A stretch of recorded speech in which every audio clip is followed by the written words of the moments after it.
Hi everyone, long time no see. This is Pilleater.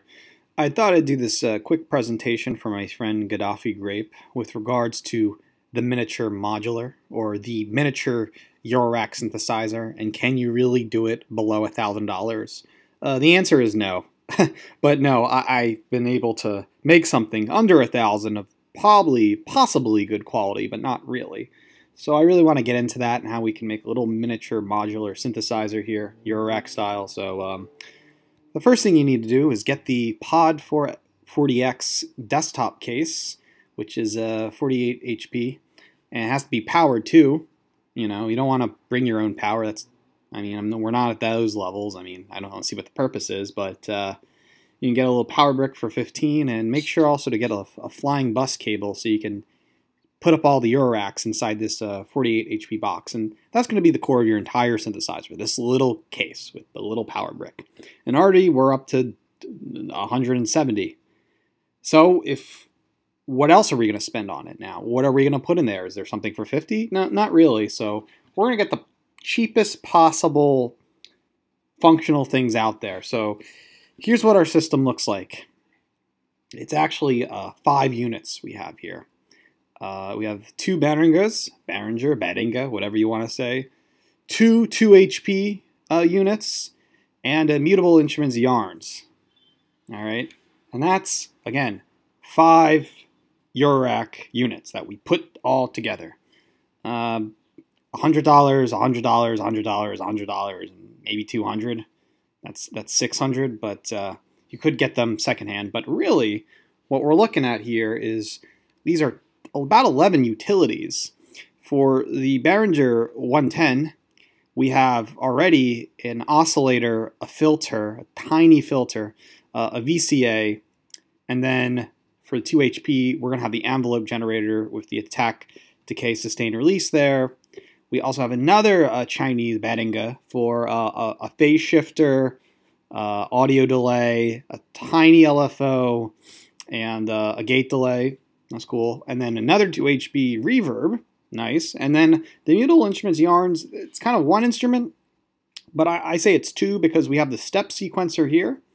And we also have a MIDI in and out as kind of a clock with the start-stop button, and 4 CV gate trig outs. That's impressive. So this is going to be our entire little miniature modular here.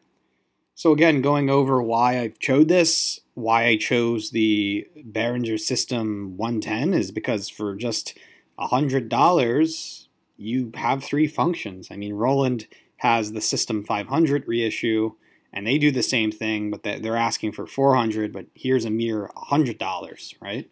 And that's already the most cheapest Chinese oscillator, a tiny little filter, and an amplifier. And it's going to be, this is the core of the entire sound. You really can't tell the difference here.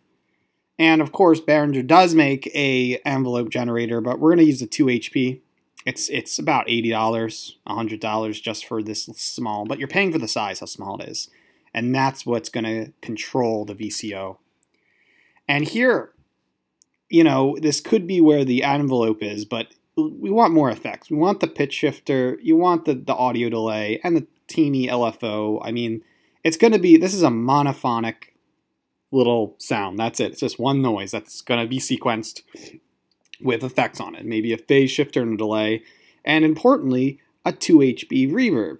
These are actually really cool. Just put the reverb in here and you've got that spacious sound all to it. And it's going to come out, the audio is going to come out at the bottom there. And importantly, the yarns.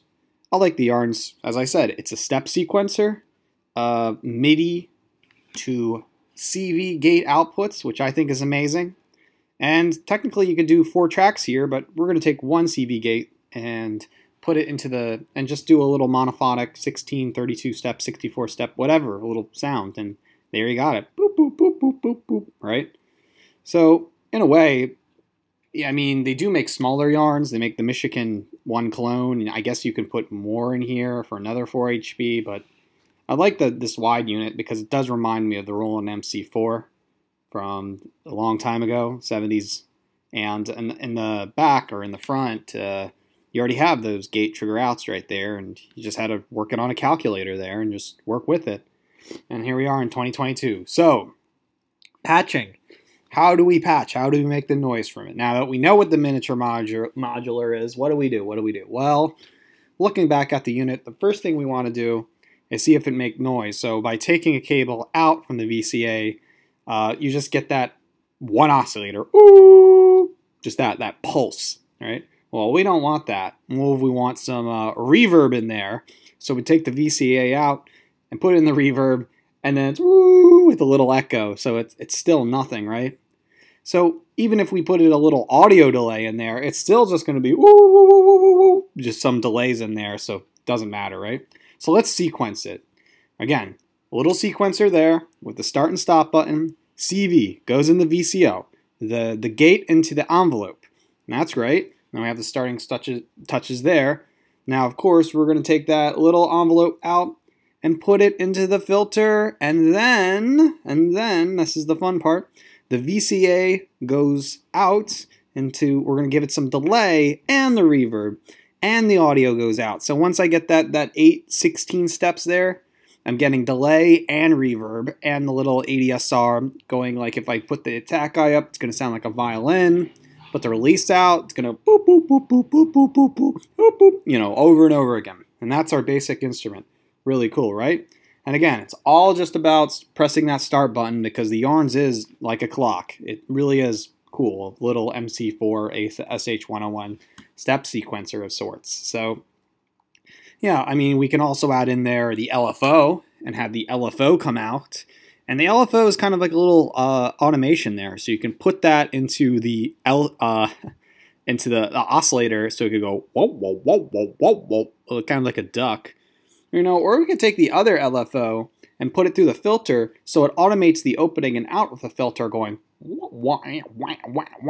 you know. So that's why you give the two little LFOs there. I mean, go wild. You could even put it into the VCA and have a little fake delay, or you put it into the phase shifter or delay so you only tell the delay to go off, or put it in the reverb, tell only the reverb to come on and off at times.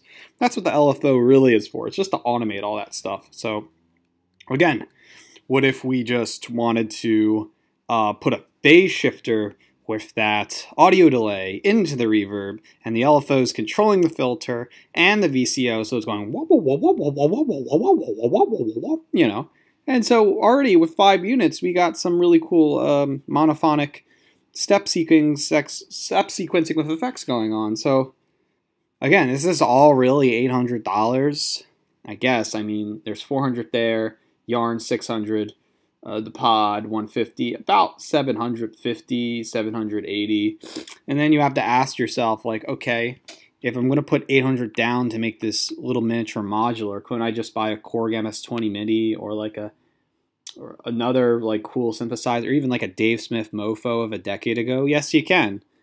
Or, you know, even a used Moog out there, right? But it's fun to think about, and I just want to put the hypothetical out there for the Gaddafi. I mean, Eurorack is expensive. It is for douchebags who live in San Francisco, but if you have the paycheck, you have the Biden bucks, then go with it. I mean, it's all just about, you know, chasing the big red car to impress the pot girls down the street. So, again, thanks for listening, and please subscribe to youtube.com/pilleater. Thank you.